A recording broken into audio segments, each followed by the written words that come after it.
Hello and welcome to this week's edition of the Glasgow Times Sports podcast, normally recorded in our studio at the Bishopbriggs Media Centre, currently recorded from our volunteers' homes. To keep in touch with us, use our social media platforms, Facebook, Instagram and Twitter, which are all at Q and Review. That's CUEANDREVIEW. Or get in touch via information@qandreview.com. That's information@CUEANDREVIEW.com. Please like and share our podcast and give us any constructive feedback. From the Glasgow Times, Tuesday the 13th of September 2022, from the sports section, Celtic icon Tom Boyd on the Wim Jansen trait that's enabled Ange Postecoglou to emulate the Dutchman's success, by Matthew Lindsay.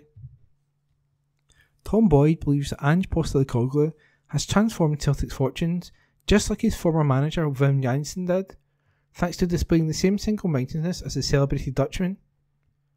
But Boyd, who was captain at Parkhead in 1998 when Jansen's side won the Scottish title and stopped Rangers from completing 10 in a row, has confessed that he is doubtful he would get a start in the Greek-Australian coach's ultra-offensive side.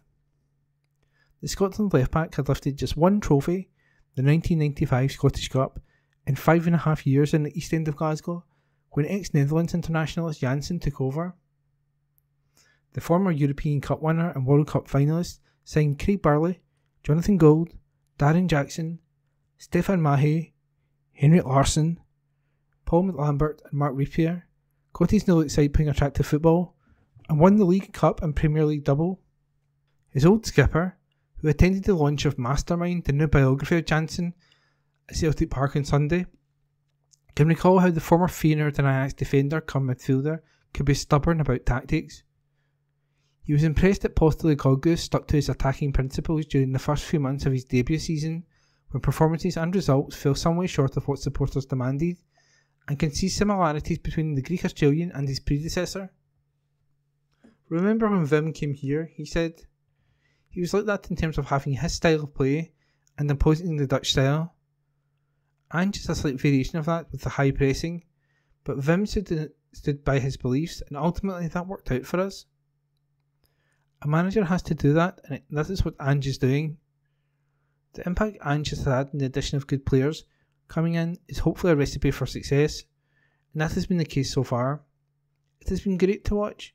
If this is it at its peak, then I tell you what I think every Celtic supporter will be happy.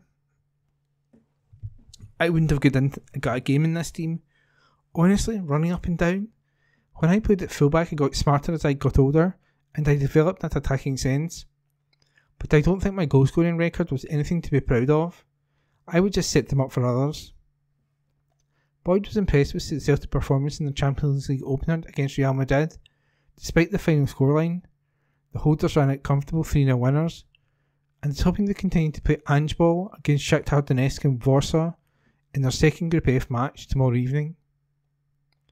"I think it's about being brave enough to go and do that," he said. "We have tried it so many times by going and just sitting in and defending, and that has not worked. So why not go and have a go? Goals change games. Had we scored against Real Madrid, it might have given us something, a wee cushion, and we might have gone on to get another outstanding victory. But it didn't happen. But going to these sort of places, it is worth having a go and testing these other teams. I would rather see the team have a go than sitting and defending and getting beat. That has been the case for us at some times. What we want to do is get back on to getting performances and getting the crowd behind us. We have lost our way a wee bit in terms of some of the results we had at Parkhead when it was a fortress many, many years ago. I'm sure that's what we want to try and get back to. We have got a couple of difficult away games coming up. We will see what it is like when Donetsk and Leipzig come back here again. We will hope for the same intensity from the fans and the players. I would hope for different outcomes and results. It is for Ange to decide, but I don't imagine he will change his philosophy in terms of the way he wants to play. I wouldn't imagine those clubs will be as good defensively as Real Madrid. We will wait and see how that develops. But there could be a chance to progress in Europe. It is still difficult. We now have 2 away games, and this is a hard start to the campaign. We have played the European champions first, and then we have 2 away games. It is a very difficult start. And that article was by Matthew Lindsay. Glasgow Times, Tuesday the 13th of September 2022. Sport. James Tavernier trains for Rangers ahead of Napoli test, but John McLaughlin absent from preparations. By Aidan Smith. James Tavernier has trained ahead of Rangers' Champions League clash against Napoli at Ibrox. The defender limped off at half-time last week against Ajax, and after the match, Giovanni Van Bronckhorst revealed that he had been struggling with a knock. The Light Blues boss said at full-time, Tav had already got a knock a couple of weeks ago, and he's struggling a little bit. Also with his fitness, it was good to change him because we could put Leon in as he was struggling a bit in the first half. Sky Sports News report that goalkeeper John McLaughlin was absent from training, meaning Alan McGregor could be set to start. McLaughlin has come in for criticism following Rangers' 4-0 defeats to Celtic and Ajax. Speaking recently about his goalkeeper, Van Bronckhorst said, I've spoken with John and I've spoken with the team about how we played, the way we conceded goals and what we needed to improve, what went wrong. It's a normal process. You cannot change every time you have a defeat. You cannot change everything because you have to stick to your beliefs and your way of playing. If there is a defeat, the first thing you do as a manager is to reflect on your own decisions. That's where it starts, and that's what I want my players to do as well. Many things went wrong, so I could change everything from Saturday and play with a different team tomorrow. Different tactics. But I think you have to keep a hold of your way of playing. You keep trusting your players and give them confidence, because in the past we have bounced back from heavy defeats, and that's what we have to do tomorrow as well. And that article was by Aidan Smith. From the Glasgow Times, Tuesday 13th September 2022, from the sports section. Chris Boyd issues Rangers insider verdict, claiming Giovanni Van Bronckhorst has no say at Ibrox. By Aidan Smith. Chris Boyd has claimed that Giovanni Van Bronckhorst has very little say in decision making at Ibrox in his role as manager. The Ibrox hero believes the Dutchman is no more than a head coach to lead the team, with the Light Blues hierarchy making calls on tasks such as transfer business. Boyd admires Van Bronckhorst for his coaching ability, but he can see the pressure beginning to build following 2 heavy defeats to Celtic and Ajax. Writing in The Sun, he said, when things aren't going well for any manager, they have to think long and hard about what team to pick. But it's just as important they choose their words carefully. Giovanni Van Bronckhorst has to get things right on the park after back-to-back thrashings to Celtic and Ajax. But off the pitch he's facing a political game which must see him watch his step whenever he opens his mouth. Put it this way, if Rangers can sack the late great Walter Smith, they can sack anybody. Going by the way he's tiptoeing through his press conferences these days, I'd say Gio feels under pressure. I'd just love to know what he really thinks of everything that's been going on when he sits down with the media today, because I don't think he's been truly speaking his mind. If you ask me, there's definitely an argument to say he's Rangers manager only in name. That, really, his title should be head coach. For one thing, he must be the only Dutch boss who doesn't have any players from the Netherlands on his side. It really does seem that he's there to train the squad, pick the players and make sure they're organised whenever they step on the pitch. And that's failing at this moment in time. The decision making beyond that is down to someone else entirely. Ross Wilson is sporting director and responsible for the strategy when it comes to ins and outs. That's how I'm learning a lot of credit for the job he did initially, when the rebuilding work at the club first started. But it works both ways. If you're going to stand front and centre in photographs when the team is winning trophies, or qualifying for the Champions League, you have to be visible when things aren't going so well. That's when you need to front up. But is Wilson responsible for the finances at the club? Is he the reason Rangers didn't sign anyone in the final hours of the transfer window? If he is, then he's got to come out and explain why. If he's not, then he's got to say who did make those decisions. And that article was by Aidan Smith. From the Glasgow Times, Tuesday the 13th of September 2022, from the sports section. Lorenzo Amoruso delivers superior Napoli verdict as he makes Rangers Champions League prediction. By Mark Walker. Former Rangers captain Lorenzo Amoruso reckons Napoli are superior to his old side, but reckons they could come unstuck if they start believing their own hype. Rangers face the Serie A club in the rearranged Champions League group stage match tomorrow at Ibrox.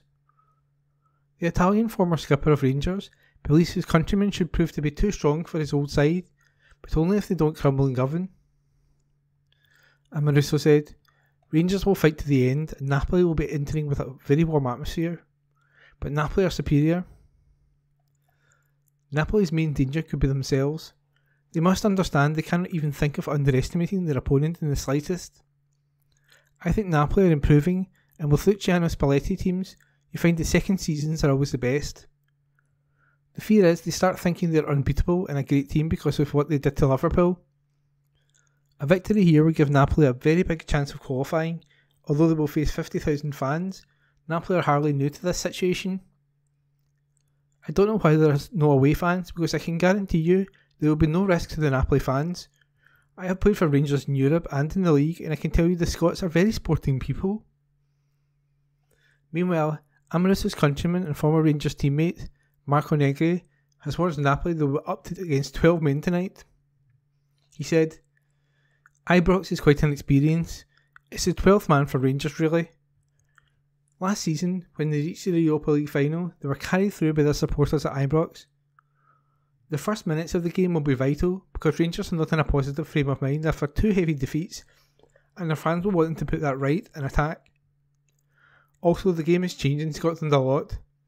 When I played, the central defenders were like blacksmiths. Now, because Rangers have played so many games in Europe and have European coaches, they now mix intensity with technique. I would say Rangers are a totally different team at home than when they are away in Europe. And that article is by Mark Walker. From the Glasgow Times, Tuesday the 13th of September 2022, from the sports section, Nikola Katic reveals tearful Rangers exit as he details Jevon and Van Bronckhorst's decision. By David Irvin. Nikola Katic has revealed his Rangers exit reduced him to tears as he insisted he'll always have a connection with the Ibrox club. The defender left Rangers for FC Zurich this summer and admitted he cried the day he left as he was left countless calls and messages. Fan favourite Katic endured a turbulent time in Glasgow, having been a regular under Steven Gerrard before a horror knee damage injury. The centre-back, 25, was loaned out to Hajduk Split last season and returned to Rangers pre-season before moving to Switzerland for an undisclosed fee. Discussing his tearful Ibrox exit, Katic told The Athletic, I never cry, but that day when people started calling and messaging me, I couldn't stop. I flew back to Edinburgh and people saw me. They were saying I was a hero and that I shouldn't leave. It was really difficult to leave as the support was amazing over the 4 years. Even when I was on loan, they wanted signed Hajduk shirts. It was a really big thing for me to be loved by the fans like that. I will always have a connection to Rangers. And Katic jokes, I said to Ross Wilson on my last day that I'll see him in 2 years when he buys me back. Croatian defender Katic had hoped to spark his Rangers revival in pre-season, but was left disappointed as he only played 3 45-minute spells under Van Bronckhorst. Katic was pleased with his performances, but was left confused as he missed out against Tottenham and West Ham. The scenario prompted the defender to meet with Van Bronckhorst over his position at the club, but he didn't get the answer he was hoping for, with the manager favouring a different type of defender. Katic explained, They said we were to come back at maybe 80% of our fitness, but I was obsessed with my body fat as I wanted to come back 100%. Day 1 was about me trying to prove myself to Van Bronckhorst. It's nothing bad, but I felt I didn't get the chances as we didn't communicate. I asked his coaches whether they could walk me through the requests and what they expect from the defenders, but I didn't think they were that interested, and I never got that information. I played 3 45 minutes in pre-season and I was happy with how I did. I made 1 bad pass against Sunderland, but it wasn't anything big. I expected to play against West Ham and Tottenham at Ibrox and was hoping everyone would be looking at me again, but I was the only defender who didn't play. I was really disappointed, so I went to his office and asked him to tell me what was going on, as I didn't think I deserved that after getting injured and trying to get back to help Rangers. If I played badly then fair enough, but at least give me a chance. He said he liked a different type of defender. I'm not Messi, but I see the defenders doing typical defender things, not anything special or making the last pass. If someone is Virgil van Dijk, then fair enough, but it is hard to watch the number of goals they are conceding right now, as I believe I could have helped, especially with the goals from set pieces. It's Scotland, so a lot of the away games are physical no matter what you do, and you need to have defenders to defend. And that article is by David Irvin. From the Glasgow Times, Tuesday the 13th of September 2022, from the sports section, Rangers captain James Tavernier mocked by Ajax as club shared cheeky Daily Blind clip, by Aidan Smith. James Tavernier has been mocked by the official Ajax media team following their victory over Rangers in the Champions League. The Dutch side ran out 4-0 winners in matchday 1 of the group, and Gers were simply put to the sword. The club's TikTok account shared a clip from the clash as they showed off a cheeky backheel dummy from Daily Blind. The former Manchester United man goes to knock the ball behind him towards Tavernier before pulling the ball in the opposite direction at the last minute. Meanwhile, Rangers duo Joe McLaughlin and Ryan Jack have been called up to the Scotland squad for matches against Ukraine and Ireland. Andy Robertson has been ruled out of the latest squad due to a knee injury. Boss Steve Clarke will be without his captain after the Liverpool defender was injured in the closing stages of last week's Champions League defeat at Napoli. Striker Ross Stewart and defenders John Souttar and Liam Cooper also miss out through injury. There are recalls for Arsenal left-back Kieran Tierney and Newcastle winger Ryan Fraser. Scotland host Ukraine on September the 21st and face Ireland 3 days later, before an away fixture with Ukraine on September 27.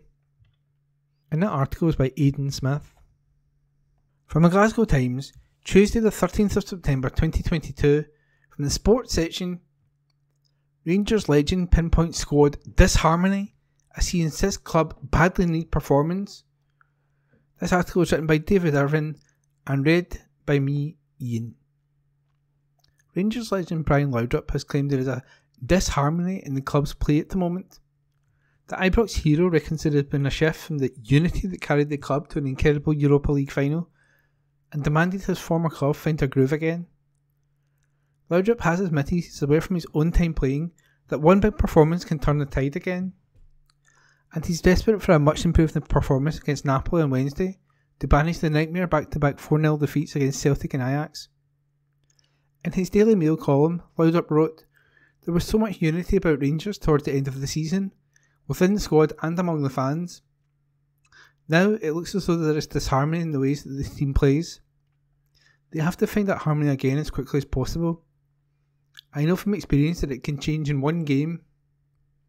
One big performance and result against a club like Napoli would restore belief to players and fans and make it a lot easier to move on from there and back into the Premiership."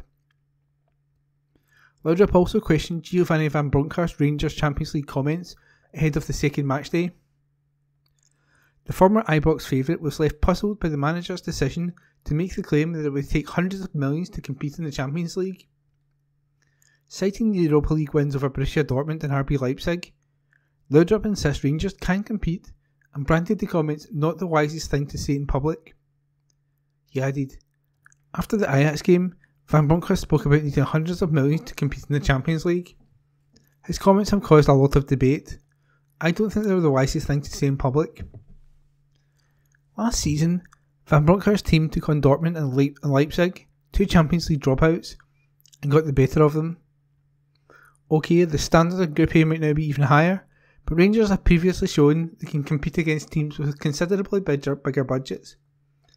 No one expects them to win the Champions League, or be in contention for the latter stages. That's stating the obvious, but the least you expect is for them to put up a fight within games. Each time you have a defeat like the last two, it becomes harder and harder to climb the mountain again, but Rangers must hold themselves up.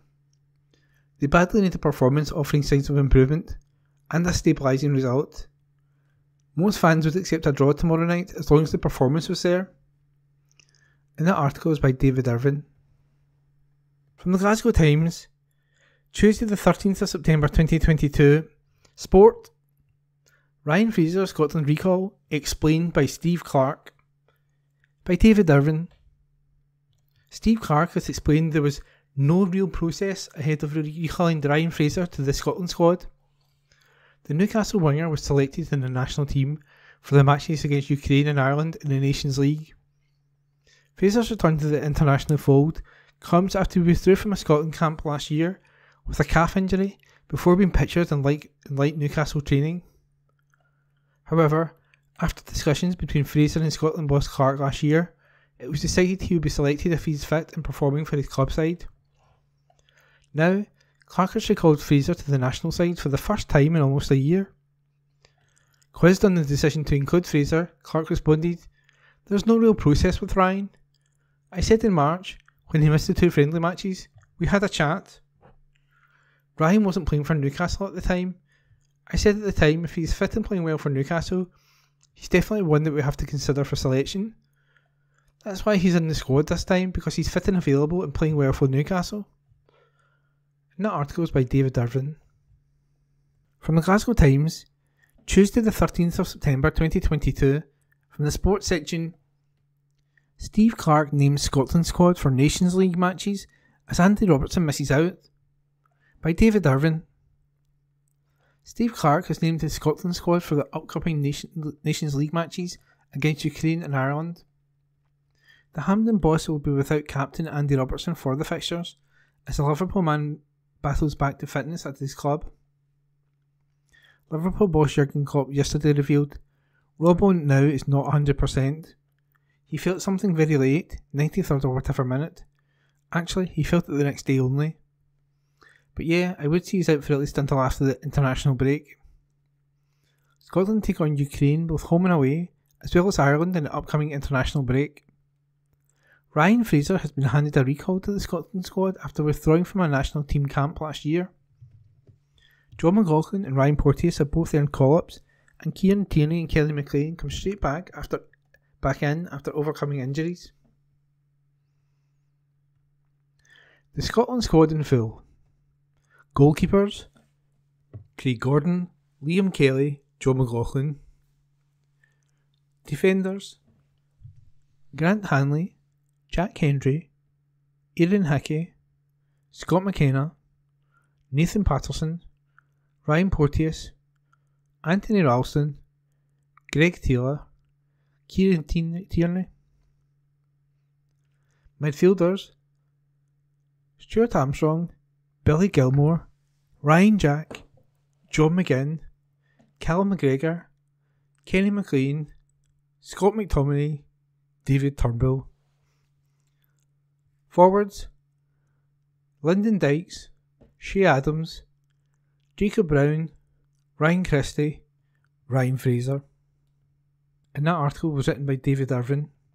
From the Glasgow Times, Tuesday the 13th of September 2022, from the sports section, Steve Clarke pushes Scotland to get going again after stalling this summer, by Ronnie Esplin. Steve Clarke wants Scotland to start going through the gears again after stalling in the summer. The Scots were knocked out of their World Cup playoff semi-final by Ukraine at Hampden Park on June the 1st, and then suffered a dispiriting 3-0 Nations League defeat by the Republic of Ireland, either side of expected wins over Armenia. Clarke was speaking at the National Stadium as he announced his squad for the Nations League matches against Ukraine and the Republic of Ireland, where the biggest news was the return of Newcastle winger Ryan Fraser and the omission of skipper Andy Robertson through injury. Scotland play Ukraine home and away, either side of facing the Irish at Hampden Park on September the 24th, and, with 6 points, one behind leaders Ukraine, the former Commander boss wants to see form return in the final 3 Nations League fixtures. Assessing his squad, Clarke said, "We're as well equipped as we always have been. I have always said that this is a squad that's progressed well over my tenure. If I'm being honest about it, I felt that June was the first time we stopped. And now we have to pick up the mantle and start progressing through these 3 difficult matches. We're in a position where we have our destiny in our own hands, and that's all you can hope for. I'm looking forward to difficult matches, good opponents, and hopefully, like I said, I felt we stalled a little bit in the summer, and it would be nice to pick up the progress again. We have to do better than we did in the summer, and we have to pick up the points to top the group. We want to come out these matches first in the group and we have everything in front of us. Fraser, capped 22 times, controversially withdrew from the squad for the vital World Cup Group F qualifying doubleheader against Moldova and Denmark last November, but was subsequently pictured in his club's training ground. Clark revealed in March that Fraser had apologised for his actions, and the former Aberdeen and Bournemouth wideman is back in favour. Robertson misses out after the Liverpool defender was injured in the closing stages of last week's Champions League defeat at Napoli. On Fraser's return, Clark said, "I said in March after he missed out on the 2 friendly matches against Poland and Austria that we had a chat. Ryan wasn't playing for Newcastle at the time, and I said that if he is fit and well and playing for Newcastle, he is definitely one that we have to consider for selection. That is why he's in the squad at this time. He is fit and well and playing well for Newcastle." While Robertson drops out, Arsenal left-back Kieran Tierney returns from the knee injury which kept him out of the 4 summer fixtures. Clark said, "It is always disappointing to lose key players.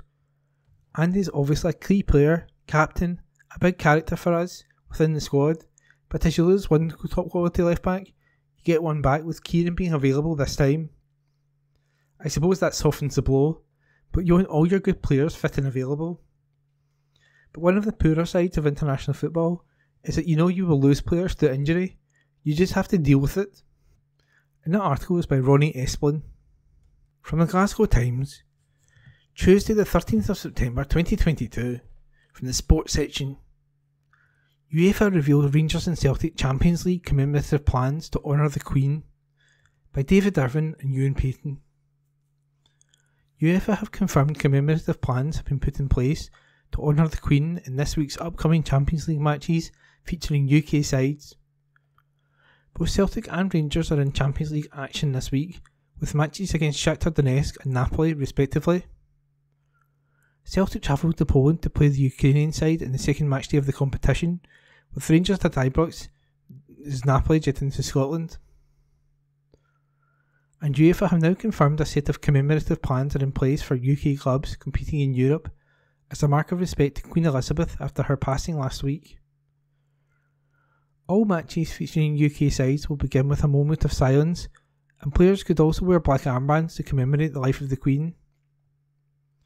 There are further commemorative plans in place for UK teams playing at home in the Champions League this week. These changes will only impact Rangers and other UK clubs playing at home, with their match at Ibrox against Napoli. For the match there will be no Champions League centre circle, pitch banners or arch. The Champions League anthem will not be played before the match, and no pre-match sponsor activations or player mascots will be present. These changes are in addition to the moment of silence and black armbands. UEFA confirmed, in commemoration of Her Majesty Queen Elizabeth II, the following will take place for matches involving UK teams as the home team during the pre-match ceremony. No centre circle, /pitch banners or arch. No UEFA Champions League anthem. Moment of silence and black armbands. No pre-match sponsor activations or player mascots. Additionally, the following will take place for matches involving UK teams as a away team during the pre-match ceremony. Moment of silence and black armbands. And that piece was by David Irvin and Ewan Payton. From the Glasgow Times, Thursday the 15th of September 2022, in the sports section, Ange Postecoglou continues tense interpreter battle as Celtic boss asserts, "Just don't correct me," by Aidan Smith. Ange Postecoglou was delighted to pick up Celtic's first points in the Champions League last night, as they drew 1-1 with Shakhtar Donetsk. The Hoopsball Celtics team did enough to take the win, but he praised his players and told them they would get the rewards if performances continue. Postecoglou wasn't all smiles in his post-match press conference, however, as he continued a feisty relationship with an interpreter. In his pre-match press conference, the Aussie was asked to move closer to his mic by the interpreter, to which he responded, "Okay, no worries." And again in his post-match, the interpreter interrupted Postecoglou mid-answer. He said, "Excuse me, I do apologise, the sound volume is too low. I cannot hear, could you please speak closer to the microphone? Thank you." Postecoglou then responded, "Could you just, instead of telling me what to do, just keep things really short so we can all get through and get out? Just don't correct me, please. Let's just keep things simple." So as I said, the performance, did you hear that okay? Reacting to the result, Postecoglou added, "The performance was excellent. Obviously the result was not reflective of that, but I thought the whole game the players gave everything, and that's all I can ask for. We needed that second goal, and we had good chances to get it. From my perspective, I can't ask for more from them. We will get our rewards if we keep playing that kind of football and showing that sort of commitment." And that article was by Aidan Smith.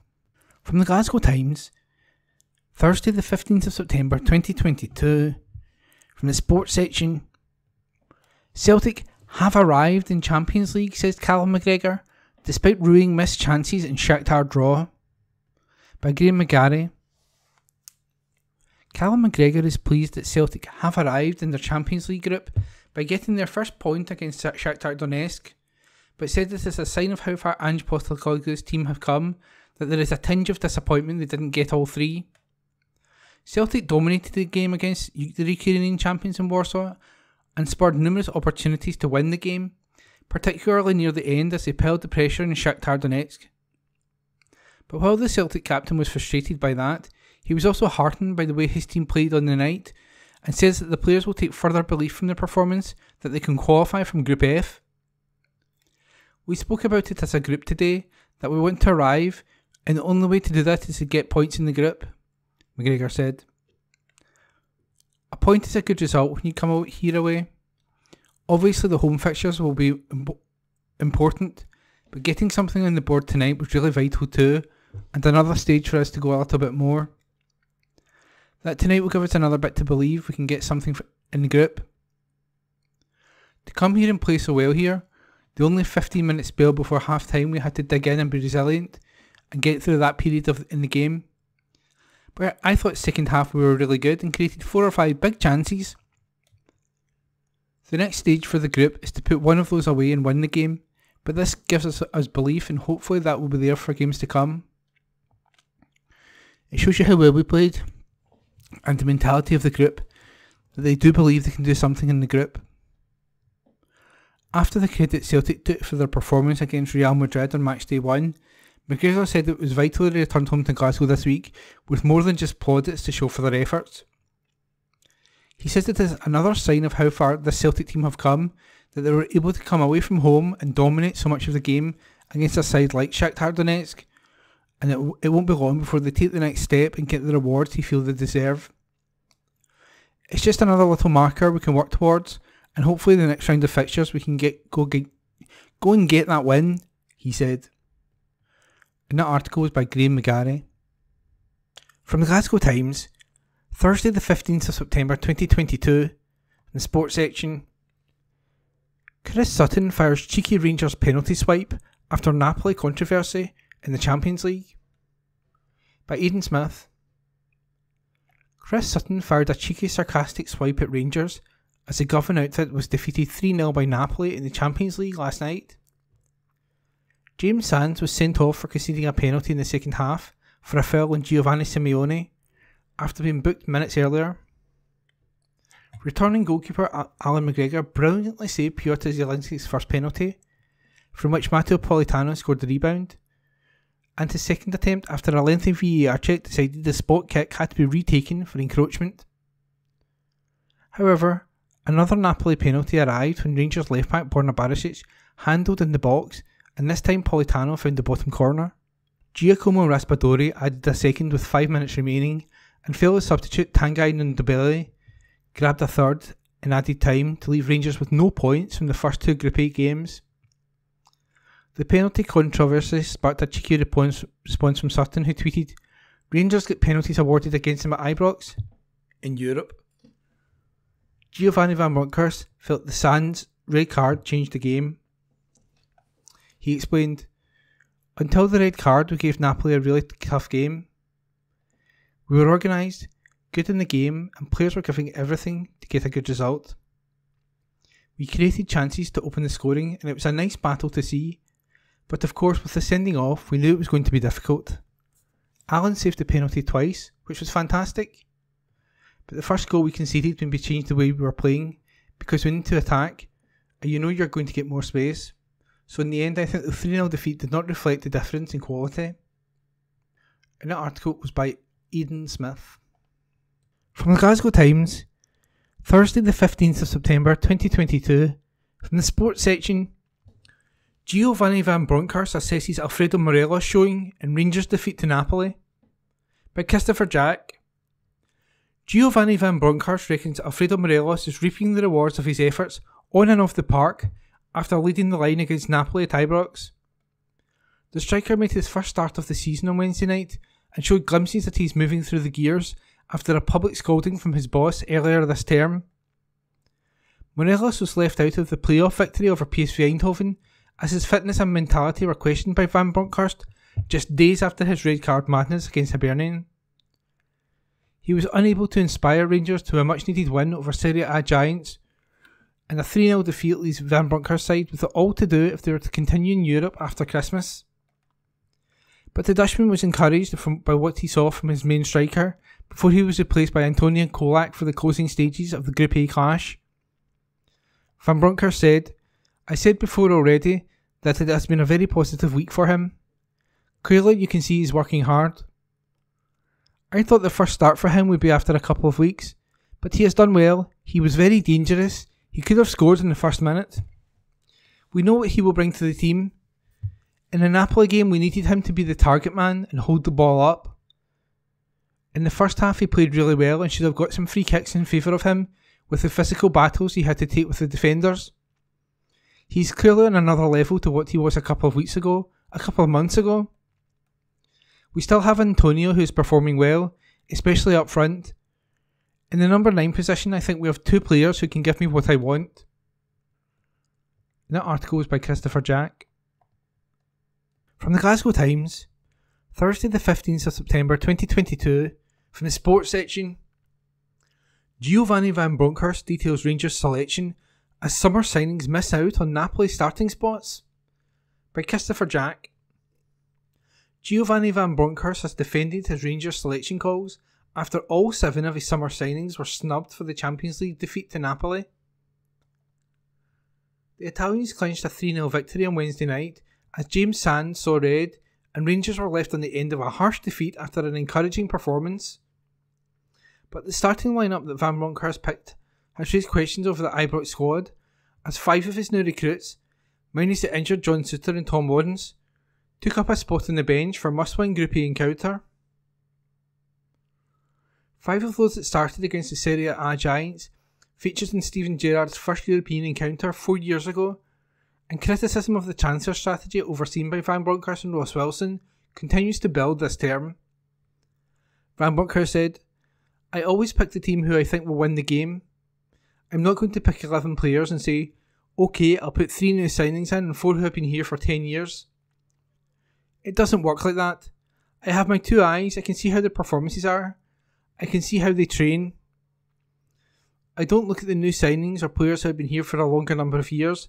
I just pick the best 11 for the game. I think the starting 11 played really well."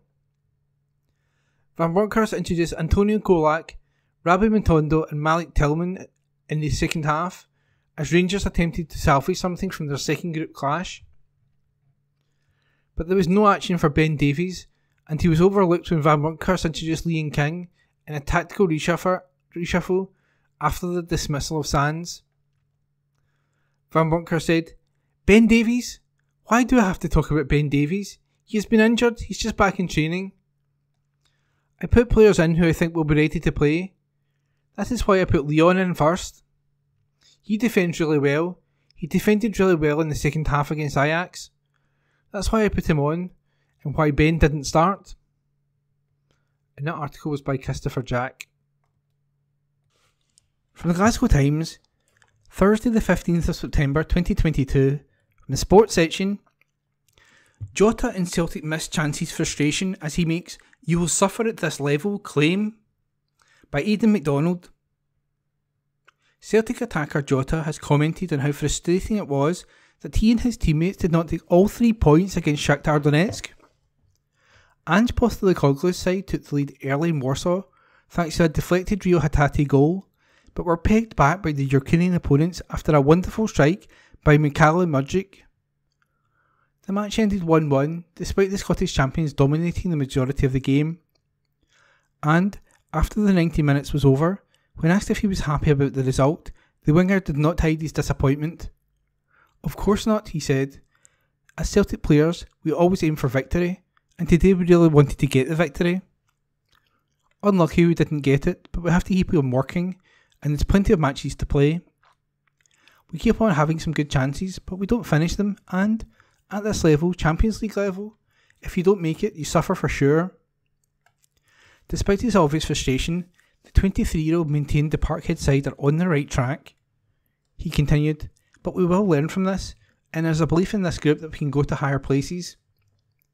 In football, we know that things can change in a minute, so we'll have to believe in ourselves, keep on working, and that's what we are going to do." And that article was by Aidan MacDonald. From the Glasgow Times, Thursday the 15th of September 2022, from the sports section.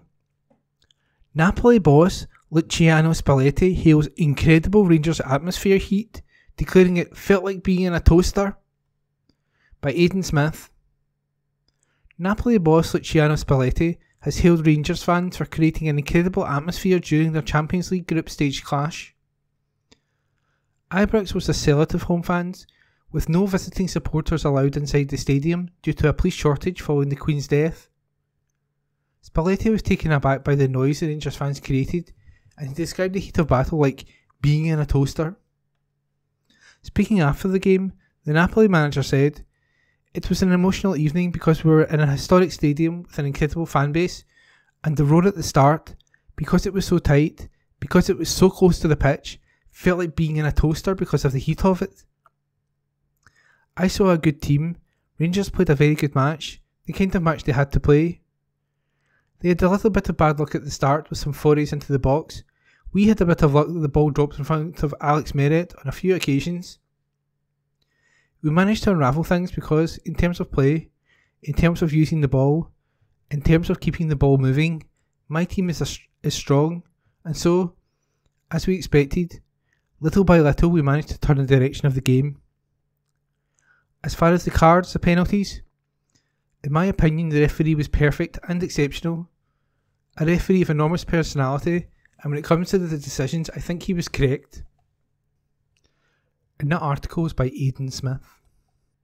From the Glasgow Times, Thursday the 15th of September 2022, from the sports section. Rangers transfer failings laid bare as Giovanni Van Bronckhorst sticks with old guard for Napoli defeat. Article by Christopher Jack. The more things change, the more they stay the same at Ibrox. As the new faces watched on, this was a night for the old-timers, the tried and trusted, to take centre stage under the Champions League floodlights. Giovanni Van Bronckhorst insisted before the defeat to Ajax last week that he was content with the work that Rangers had done this summer, that he had faith in a handful of signings made, and the squad that he had at his disposal. After it, he claimed it was unrealistic to expect Rangers to compete at this level without spending hundreds of millions as the Europa League finalists were humbled. The messages were mixed in Amsterdam. The same could be said at Ibrox as, 7 days on from the Group A opener, Rangers attempted to kickstart a faltering campaign against Napoli. This 3-0 defeat, one that was harsh and unmerited, won't do that. Yet there are positives to take out of a performance that was encouraging, as Rangers found improvement when it was needed most and against the odds. When Rangers were left humiliated at Parkhead a couple of weeks ago, none of the players who were recruited this term were on the pitch after the hour mark. Here, not one of them will make the starting lineup, as Van Bronckhorst had to revert to those who had done it not just for him, but for Rangers over recent seasons. 5 of the side that were given the nod, Alan McGregor, James Tavernier, Connor Goldson, Scott Arfield and Alfredo Morelos, have been here since the start of Rangers' recovery in the continent. In July 2018, they helped Steven Gerrard's side to victory over FK Shukpi in his first competitive match as manager. Ryan Kent arrived a couple of weeks later and made his debut against Osijek And only John Lundstrom, signed last summer, and January recruit James Sand were not part of the side that Gerrard guided to title 55 2 seasons ago. On the bench, a contingent of Van Bronckhorst recruits watched on, deemed not suitable of the challenge of overcoming the Serie A leaders on a night that carried huge significance on and off the park. The lineup spoke to the longevity and quality of those that were here in the early days and are still able to be called upon this term. Yet, it is a damning indictment of the transfer strategy and the work of Van Bronckhorst and Ross Wilson, the sporting director. The Dutchman made a passionate case for his signings and his squad in Amsterdam, but his actions ultimately speak louder than his words, and this selection, and the performance that followed it, said it all about just where Rangers are just now. Injury denied Van Bronckhorst the services of John Souttar and Tom Lawrence, and will continue to do so for the foreseeable future. That excuse doesn't apply to Ben Davies, Ridvan Yilmaz, Rabbi Matondo, or Antonio Kolak, though, as Rangers were left with several £1 million worth of signings, plus loanee Malik Tillman sitting behind the boss for most of the night. The blame game has resulted in fingers being pointed at several influential figures at Ibrox in the aftermath of defeats to Celtic and Ajax. Before a ball was kicked against Napoli, questions were raised again around the investment in the squad from the boardroom and the competency of those charged with spending what funds were made available. The 90 minutes that followed were justification for Van Bronckhorst's calls. There were moments when Napoli showcased their class, but there was enough in the showing, even in terms of the basics like endeavour and organisation, to keep a fragile crowd on side. When McGregor stepped up with not one, but two wondrous, age-defying penalty saves, Ibrox believed it could be another night to remember, that Rangers could somehow achieve the seemingly impossible once again. As Piotr Zielinski was twice denied from 12 yards, it was proof that form is temporary, but class is permanent, as McGregor added another incredible moment to his personal highlights reel. Minutes later, he was unable to make it a hat-trick. A Matteo Politano effort agonisingly evaded his outstretched arm, and 10-man Rangers found themselves behind. Late strikes from Giacomo Raspadori and Tanguy Ndombele skewed the scoreline in Napoli's favour. It was a result that Rangers didn't deserve, but one they have to come to terms with, as Van Bronckhorst seeks to end a run of 3 without a win. Once again, he might have to go with those who have been over the course and distance before, when the Premiership title race resumes on Saturday. And that article was by Christopher Jack. From the Glasgow Times, Thursday the 15th of September 2022, from the sports section, Simon Jordan slams appalling Celtic fans for F*** the Crown banner, by Aidan Smith. Simon Jordan has slammed Celtic fans for their the Crown display ahead of the Champions League contests against Shakhtar Donetsk. Both set of players wore black armbands, but off the pitch some visiting fans made their anti-monarchy views known. A banner in the Celtic end stated F*** the Crown, while another one said, "Sorry for your loss, Michael Fagan," a reference to the intruder who broke into the Queen's Buckingham Palace bedroom in 1982. Earlier in the match, there was a chant of, "If you hate the royal family, clap your hands," but the Celtic fans quickly had some positive play to get behind as their team took a 10th minute lead before being paid back. Meanwhile, Rangers supporters took part in a passionate rendition of the anthem, followed a minute's silence at Ibrox that had been permitted by UEFA, who, at the same time, rejected requests for some clubs to play God Save the King. A vast silhouette of the Queen amid the colours of the Union Jack could be seen behind one of the goals before the game kicked off. Jordan slammed the Hoops support on TalkSport this morning as he reacted to both sets of fans. There are different things. First and foremost, Rangers orchestrated a situation where the fans supported the Queen, not because they didn't want to do it, but they were facilitated to do what they wanted to do. They were given placards to form the Union Jack, and there was a drumroll to signal the national anthem. Celtic had a very different view, an appalling view from some of their fans, quite frankly. To put up signs of the nature they did was appalling, just appalling. If you've got nothing good to say, perhaps say nothing.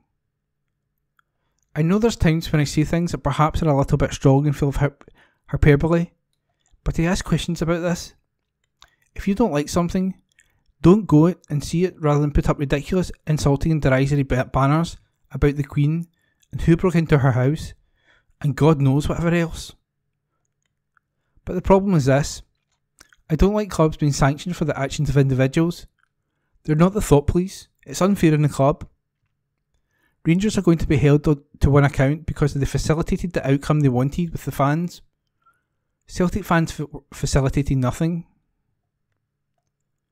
There was just a group of fans who think it's clever to be disrespectful. I suspect they go through their whole lives being disrespectful to most things. If you feel the necessity to put those sort of things up, whatever your persuasion, whatever your beliefs, I can't relate to you and I don't want to relate to you. I don't think they should be sanctioned by UEFA under the same auspices as Rangers may well be. It'll be interesting to see if UEFA have got the balls to do it, because the climate and relationship they have with British clubs is not an insignificant part of the relationships they have and want to have with the league, and how it will form and change over the years. It'll be interesting. And that was an article by Aidan Smith. From the Glasgow Times, Thursday the 15th of September 2022, from the sports section: UEFA awaiting official Rangers report before considering action over national anthem decision, by Aidan Smith. An official report from a UEFA delegate will decide whether Rangers will be punished for playing the national anthem ahead of the Champions League match against Napoli. In defiance of instructions from the governing body, God Save the King was played ahead of the Wednesday night's 3-0 defeat by Napoli to commemorate the death of the Queen. UEFA will now hold back on any action until they have read over a match report from their delegate, who was in attendance at Ibrox. A passionate rendition of the anthem followed a minute's silence at Ibrox that had been permitted by UEFA, who at the same time rejected requests from some clubs to play God Save the King. A vast silhouette of the Queen amid the colours of the Union Jack could be seen behind one of the goals before the game kicked off. And that article was by Aidan Smith. From the Glasgow Times, Saturday the 17th of September 2022, from the sports section: Callum Davidson satisfied with Ross County point as he reveals St Johnstone injury troubles, by Aidan Smith. Callum Davidson was satisfied with a point against Ross County on Saturday as the St Johnstone boss revealed he had to scramble together a midfield at the last minute of his preparations. Graham Carey picked up a knee injury in training during the week, while Ryan McGowan and Jimmy Murphy were also struggling, but both managed to pull through to feature. Daniel Phillips was also missing due to international commitments with the Trinidad and Tobago national team. A midfield trio of McGowan, Murphy and Melker Hallberg were in from the start for Saints, and Davison was impressed with how his makeshift team coped against their Highland opponents. Reflecting on the 0-0 tussle at McDermott, he said, "I thought we were good and worked it in good areas in the first half. We passed the ball quite well, the game plan worked." Jamie Murphy was struggling with an injury. Ryan McGowan was struggling as well, but managed to train on Friday. I got good minutes out of them, and we have a good spark from the ones who came on. Carey hurt his knee at training during the week. I don't know how long he will be out for. His knee gained swelling overnight. It will be a matter of getting the swelling down, and hopefully he will be okay. It was good to get Ryan McGowan in there in midfield though, and I thought he adapted really well. Saints have picked up in form and have started to create more in the final thirds in recent weeks. The Perthmen had opportunities through Stevie May and Andy Considine in the first half, but ultimately they failed to break the deadlock. Davidson continued, "I think home form has improved. We have tweaked the tactics a little bit and have tried to be a bit more attacking. Home form is the key to be a success this season. There have been a lot of positives there, especially in the last two home games. We have other fixtures coming up where we can get points. We'll get everyone fit and healthy, and we'll have a strong squad to pick from." Malcolm Mackay was also satisfied to take a point and a clean sheet from County's trip to Perth. He added, "It was a hard-fought point and a good clean sheet. In the first half it was probably a bit of basketball. Both teams were attacking each other, and both hit woodwork.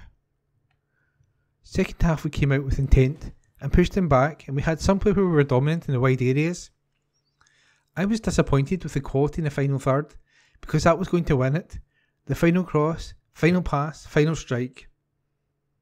And that article was by Aidan Smith. From the Glasgow Times, Saturday the 17th of September 2022, in the sports section.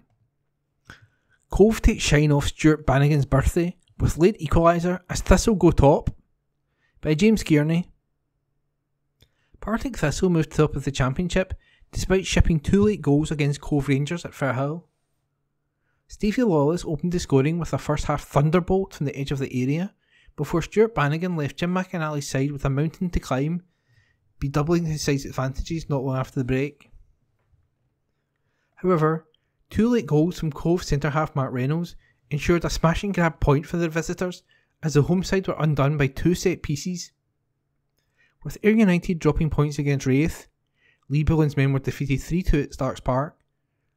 The Jags now occupy top spot in the second tier in goal difference, tied with the Honest Men on 14 points after 7 matches. It didn't take long for the Jags to fashion their first opportunity. With barely a minute in the clock, a Brian Graham free flick-on sent Scott Tiffany careering through in goal.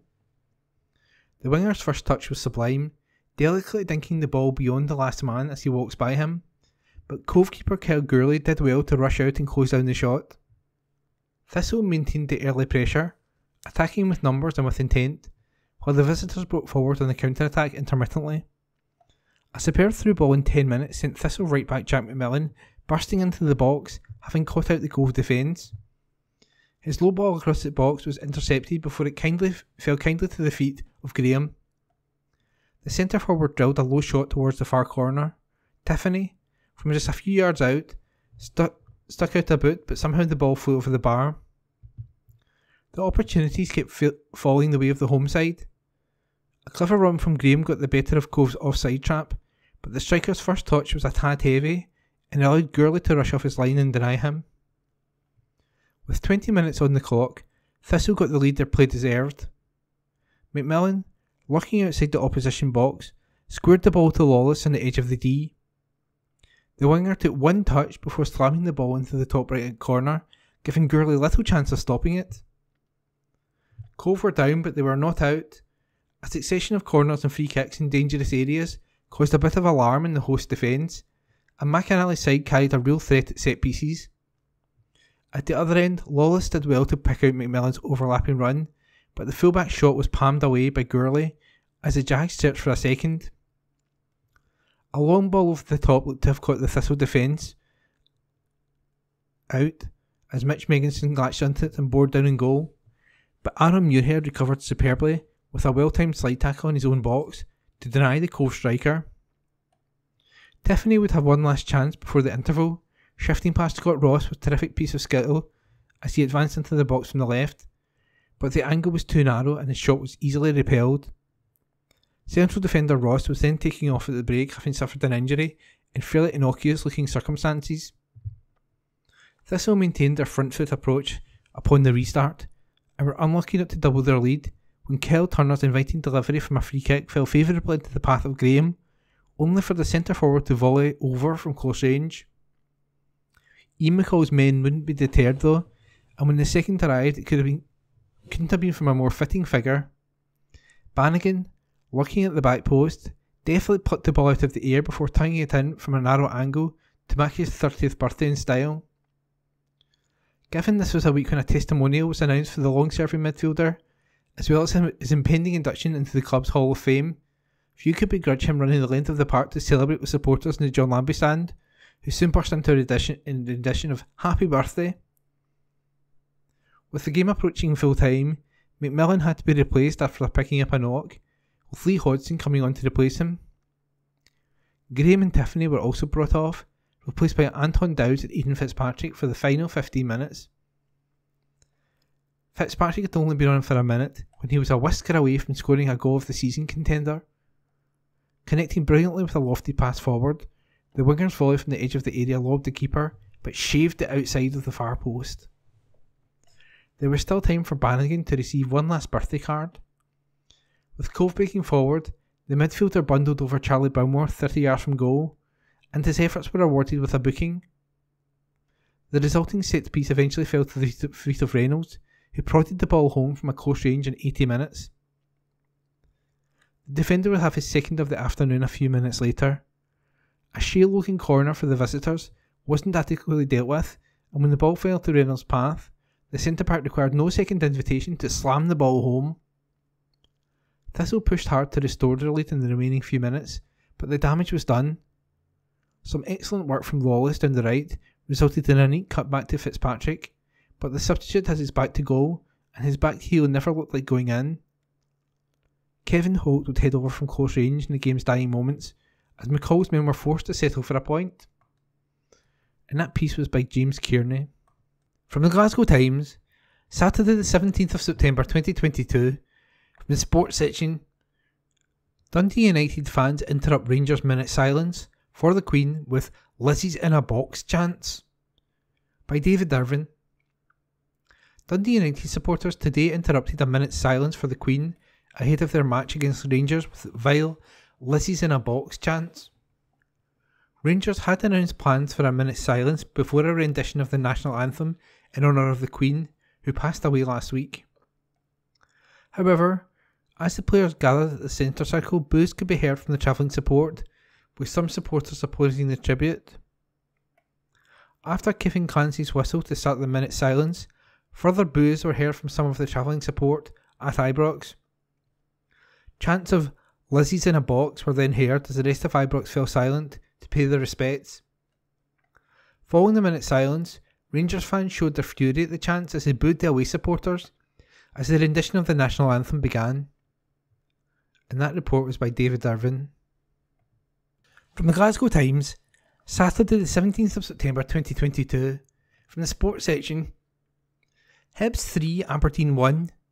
Josh Campbell's brace does the damage as Edinburgh side climb to 4th. By Jack Haw.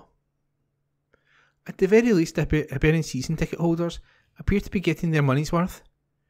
Add this, a comprehensive win over high-flying Aberdeen, to the late Hearts and Rangers shows, and Easter Road entertainment abounds.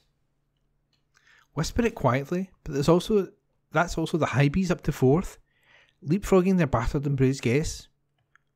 Aberdeen had arrived in the capital in fine spirits, but left it licking their wounds courtesy of a Martin Boy penalty and Josh Campbell brace. By the end, Luis Lopez's 4th minute opener felt a very long time ago for the Dons fans, who had braved it until the end. The result also raises some questions. Are Hibs actually having a good season? Are Aberdeen, who dropped a point below Hibs, not? Is anyone other than Celtic? We'll find out soon enough. There was an air of fire and brimstone to the game's opening half, which began at almost a relentless pace, perhaps overly so. In the early exchanges, coming in the aftermath of an audibly booed minute's applause for the Queen, the ball was being booted like a balloon at a kid's birthday party. Too often it ended up behind its intended target and in the Easter Road stands. Not that the Hibs players were being allowed to steady themselves. On the rare occasion Joe Newell, currently a shadow of his former self, took a second to assess his option. His touch was greeted by a chorus of groans. They grew louder still 4 minutes in. Credit has to go to Ross McCrory. Too raw for the Rangers midfield, he appears to have found a happy home in Jim Goodwin's. When Johnny Hayes' quick thinking saw a throw-in land at his feet, McCrory showed peace of mind to prod it into a hastened Colston path. He did the rest, motoring beyond his marker and floating across into Luis Lopez's head. Time seemed to stand still while the ball drifted into David Marshall's goal. The notion Hibs might play at anything less than 2 million miles an hour went out the window. When it doesn't work, it's misplaced passes, balls behind runners and lost possession. There was plenty of that. When it does, it can suffocate teams and threaten to do so as they look for parity. Still, the closest they looked to have come was to that was a Ryan Porteous goal, correctly ruled out for offside, and a tame Newell free kick that didn't so much fly into Kairos' arms as crawl. Were it not for Porteous' peace of mind, it could so nearly have been 2 to Aberdeen at the break, but the Scotland international reacted quickly to fight Duck's effort over the bar. It was a good thing too. Aberdeen, who themselves hadn't been particularly impressive since that early salvo, were seconds away from a half-time lead when disaster ensued. Liam Scales, booked but minutes before, Phil Porteous in the box, was duly given his marching orders and had just finally been coerced down the tunnel when Martin Boyle slotted beyond Roos. Goodwin responded to the dismissal by shuffling the pack, moving McCrory to defence, taking off his scorer in place of Dante Polvara, and setting up ostensibly as a 4-4-1 for the second half. The game fell into a predictable pattern, and Hibs had all the ball. Boyle tried again and tried to puncture the red defensive wall. Roos brilliantly denied Josh Campbell, Chris Cadden and Newell, the last of which was a flying double save. Aberdeen couldn't get up the park. Their once vociferous fans nervously watched on. A near half hour of relentless Hibernian impression eventually told. This time Campbell made no mistake, ghosting in between Anthony Stewart and Jack Mackenzie before arrowing the ball into Roos's bottom corner. He could have no complaints given the one-way nature of the traffic, but the biblical manner in which the Red Sea parted would have infuriated Goodwin. A third for Hibs and a second for Campbell, who reacted quickest to McGrory's misplaced header, merely served to add salt to the manager's wounds. Bojan Mavoski's glaring miss did the same. And that report was by Jack Hall. From the Glasgow Times, Saturday the 17th of September 2022, from the sports section, Livingston 1, Kilmarnock 0. Christian Montano strikes again as Lions move into third. By Aidan MacDonald. Livingston surged into third place in the Scottish Premiership with a narrow triumph over Kilmarnock. Christian Montano bagged his second goal in as many games to sink Kilmarnock in West Lothian. Martindale made two changes from the team that defeated Hearts a couple of weeks ago. Esmail Congaleves and James Penrice dropped out for the Lions and were replaced by Dylan Mohoyo, Baham Bula and Curtis Guthrie. Derek McInnes also made a raft of personnel changes to his starting 11 as he looked to bounce back from a defeat against Hibernian last time out. The player movement had little effect, though, as he seemed struggled to create more than a couple of chances. The opening exchanges of the match were equal, with both teams enjoying spells of possession. It was Stefan Omiyonga who had the first major chance of the match, when he was played in behind the Kelly defence. However, once he was in the box, he was unable to keep his shot down. It was 24 minutes in that opening came from the home side, when informed Montano scored his second consecutive league goal. His powerful header from a corner fired Livingston in front. They continued to dominate the first half and went into the break, deserving of their lead.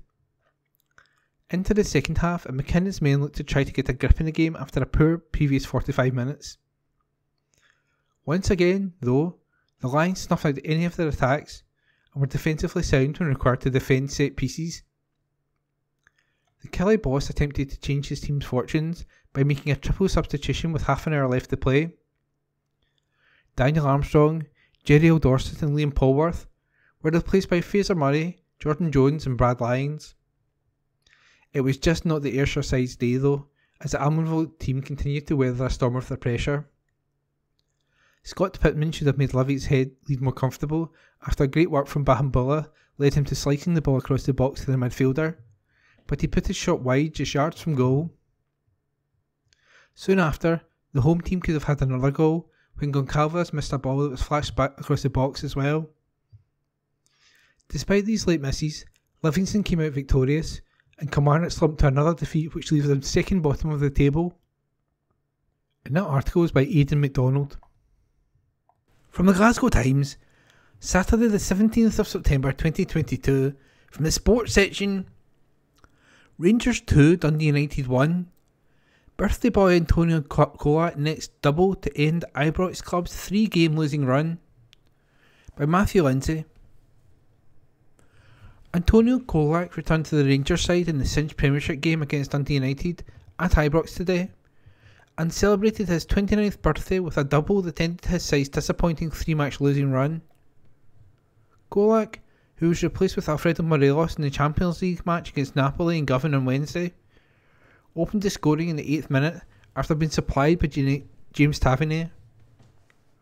It was the first goal that Gino Van Bronckhorst's side, who have conceded 11 times in consecutive defeats to Celtic, Ajax and Napoli in the past fortnight, had registered in over 270 minutes of football.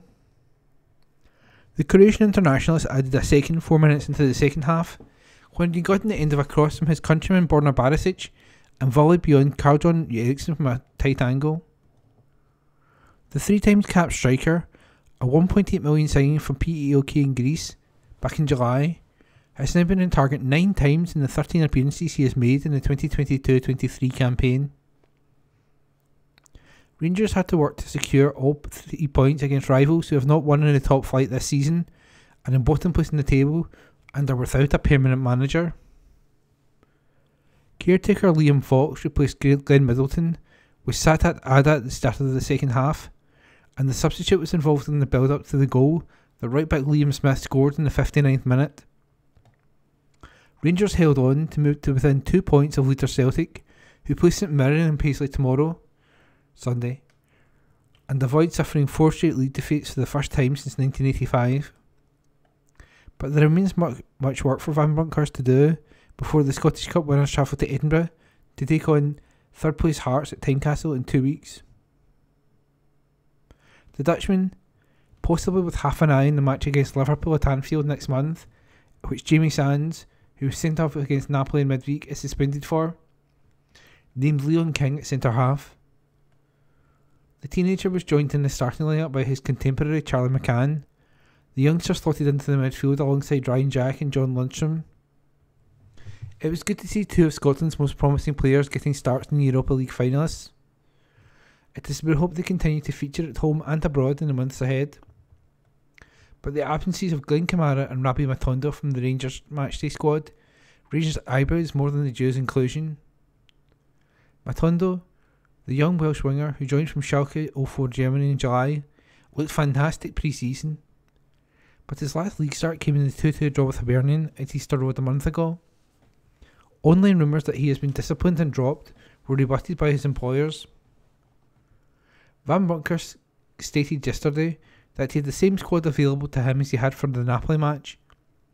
Kamara came on in the second half of that outing, but no explanation was forthcoming about why the Finnish midfielder was missing. Rangers started the game at a high tempo and applied sustained pressure to their opponent's defence without seriously testing keeper Carl-Johan Eriksson. They broke the deadlock in the counter-attack after Tavernier pinched the ball off of Ian Harkes in his own half. The right back ran the length of the park before squaring to Kolak. His teammate controlled the pass with his left foot before rifling a right foot shot into the bottom corner. Some of the travelling supporters had booed and chanted during the minute's silence that was held before kick-off to honour the Queen, which referee Kevin Clancy sensibly cut short, and the striker ran over to him with his fingers to his lips as he celebrated. It was the best possible start for a side struggling for form and confidence. They were unable, though, to build on their lead. A Scott Arfield attempt whistled just past the right post, and Kolak got a glancing header on target. But there was still a definite spark missing in their play. Alan McGregor, who took over from the injured John McLaughlin against Liverpool and saved 2 penalties, was far busier than his opposite number. He denied Aziz Behic after the left back had been teed up by Jamie McGrath, blocked again Middleton effort after the winger had got the better of King, and held a Harkes header. Whatever Van Bronckhorst said to his charges at the dressing room at half-time had the desired impact. They were much improved when play resumed, and Kolak found the net once again with a fine finish from a Barisic's cross in the 49th minute. But Rangers switched off and allowed Smith to give United a lifeline. Scott Wright took over from Arfield, and Jack made way for Malik Tillman. Wright tested Eriksson with 15 minutes remaining, and Tillman forced the keeper to palm his header over the crossbar with 8 minutes to go. The tension around the ground was palpable, and tempers flared when King brought down McGrath as a midfielder burst upfield. Both sets of players squared up to each other, and Clancy booked Barisic and Charlie McGrew. A single goal separated them when the match official blew the final whistle.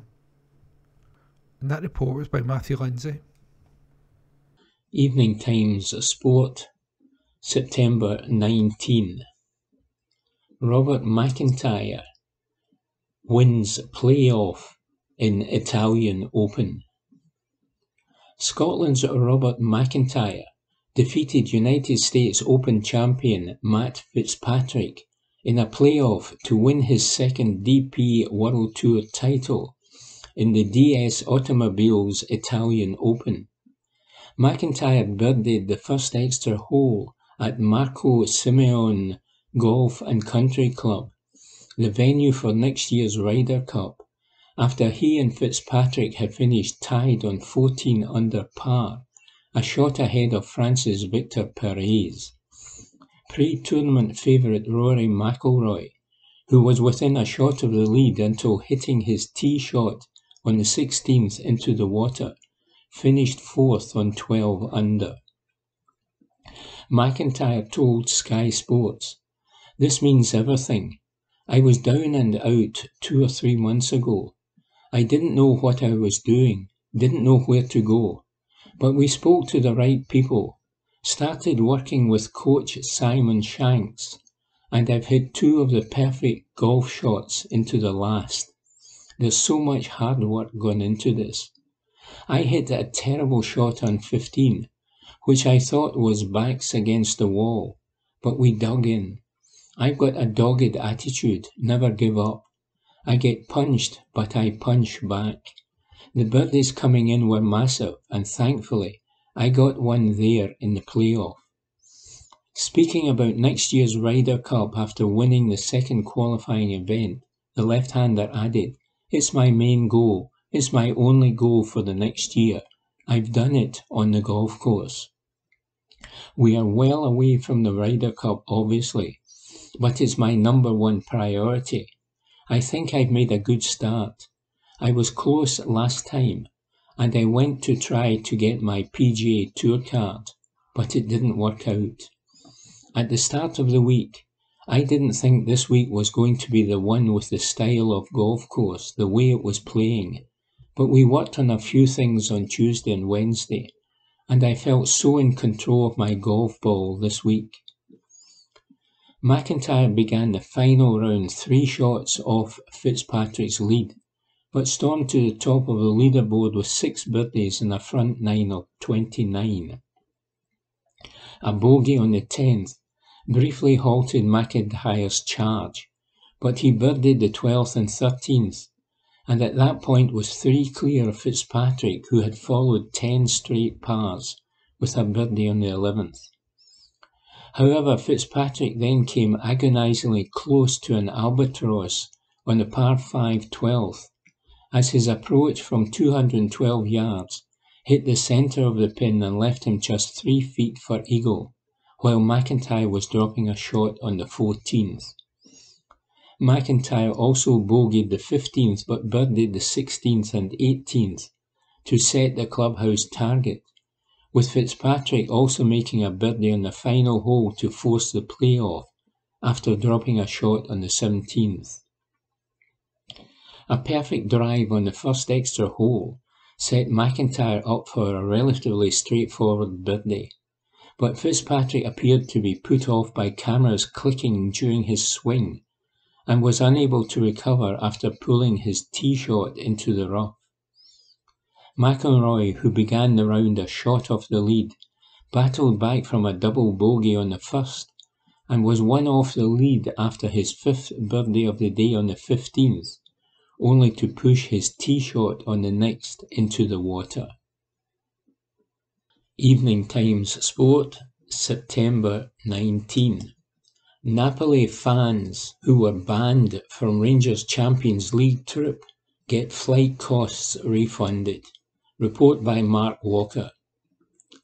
Napoli fans who were banned from their Champions League game at Rangers by UEFA will get their flight costs refunded after the intervention of Italy's foreign minister. Rangers fans will be prevented from attending the group stages match in Italy next month because of sporting integrity, after UEFA prevented 660 Napoli fans from going to Ibrox for last week's game, which was rescheduled due to policing issues arising from the death of the Queen. At least a couple of thousand Rangers supporters would have been expected to travel for the match, and most would have already booked flights and hotels.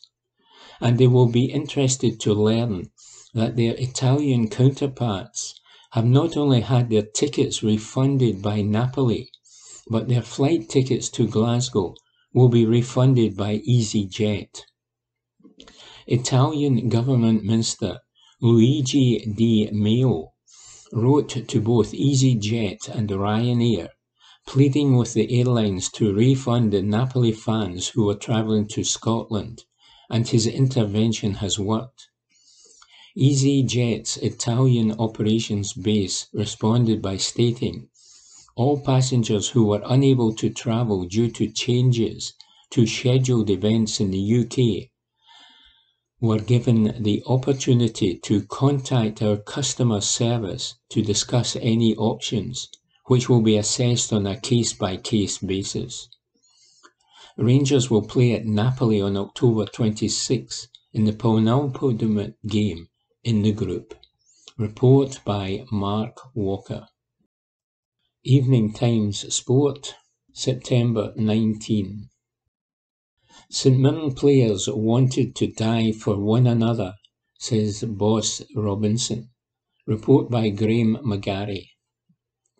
Stephen Robinson has praised his St Mirren players for wanting to die for one another in their win over Celtic, saying that the victory was built on the lack of egos in his dressing room. Robinson got his first ever win over Celtic as a manager, and St Mirren recorded their first victory over them in Paisley since the 4-0 triumph in 2010 that ended the managerial reign of Tony Mowbray. And after the game, a jubilant Robinson could not hide his admiration for his players' efforts. Said Robinson, the players deserve all the credit. You can do plenty of things in training, but they have to be the ones to implement that, and they did it for 96 minutes with the intensity and concentration they put in. In a moment or a split second, Celtic can change the game. We never gave them an opportunity.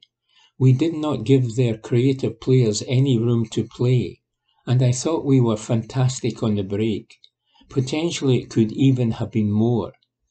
Against St Johnstone it was the same thing, but we made individual errors. Today we did not, and previously we haven't. Our base is built on being very, very hard to beat and break down. You need people to buy into that. You need no egos. You need boys to run and die for each other. It tells you how good a squad I've got in terms of attitude. When the boys who are not playing, you watch the intensity they're at, and it helps push everything on. We are level-headed, and we won't get too carried away. Robinson has now challenged his men to consistently perform as they did to defeat the champions. And he said, we'll certainly be trying to do that. We've got the right personnel, we've got the right attitude in the football club, and no egos. When they do get too big for their boots, we slap them right down again. This is a system, and everybody fits into it. In reality, it doesn't matter who goes into it. We play a certain way, we try and pass when we land on it, and we hit teams with our pace and energy. So yes, you hope they can build on that.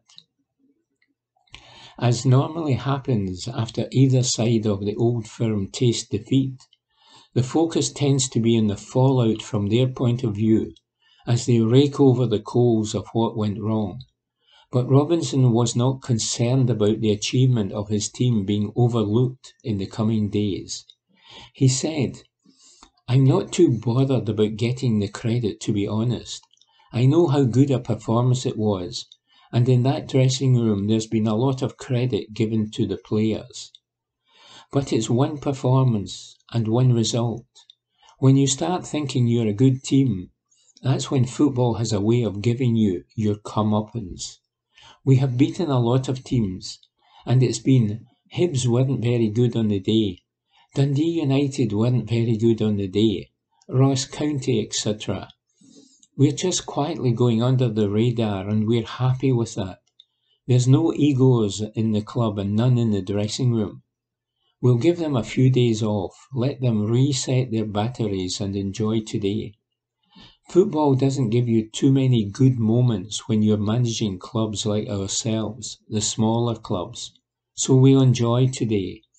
Then there will be full concentration again for the next game. Report by Graham McGarry. And that was this week's Glasgow Times Sport podcast, normally recorded in our studio at the Bishopbriggs Media Centre, currently recorded from our volunteers' homes with the publisher's kind permission. Thanks for listening.